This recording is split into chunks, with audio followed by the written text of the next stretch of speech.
সালের 11ই আগস্ট কিংসফোর্ডে বন্দে মাতরম বলার অপরাধে যে বালককে বেত মারার হুকুম দিলেন ব্রিটিশ সরকার, তারই পক্ষে দাঁড়িয়ে ক্ষুদিরাম বসু ও প্রফুল্ল চাকি সাহেবের ফিটার গাড়ি লক্ষ্য করে বোমা ছুড়লেন মুজফ্ফরপুরে। সাহেব নিহত হলেন না, তবু নাবালক ক্ষুদিরামকে ফাঁসির আদেশ দেওয়া হলো।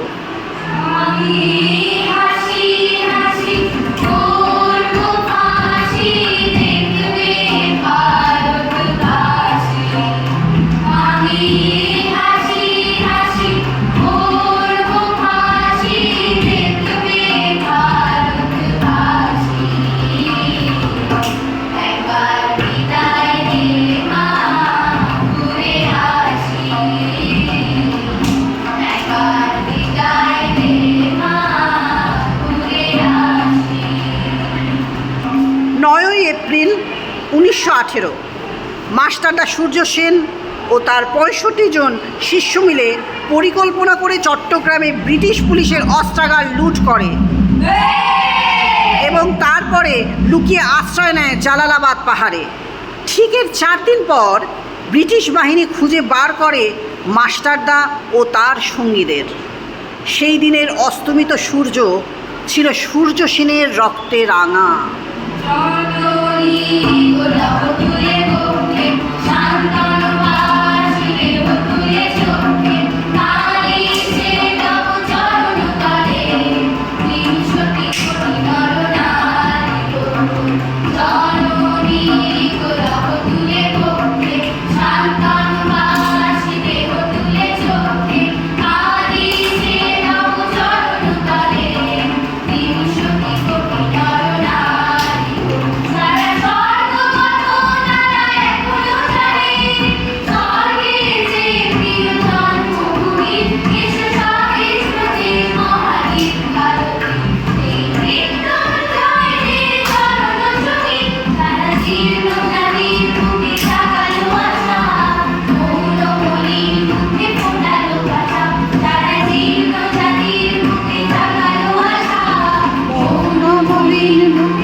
মুক্তির মন্দির সোপান তলে কত প্রাণ হলো বলিদান।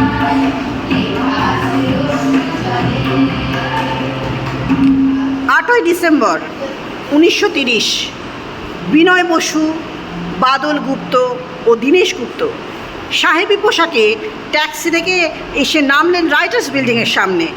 সোজা উঠে গেলেন দোতলায়, সামনে সিমসনের ঘর। তার রক্ষীকে ঠেলে ঢুকে গেলেন ভেতরে। বন্দুকের আওয়াজে গর্জে উঠল রাইটার্স বিল্ডিং। লুটিয়ে পড়লেন সিমসন। এরপর রাইটার্স বিল্ডিংয়ের অনিন্দে বারবার যে গর্জে উঠল বিপ্লবীদের গুলির আওয়াজ। তারপর টেগার সাহেব ঘিরে ফেললেন বিনয়, বাদল ও দীনেশকে।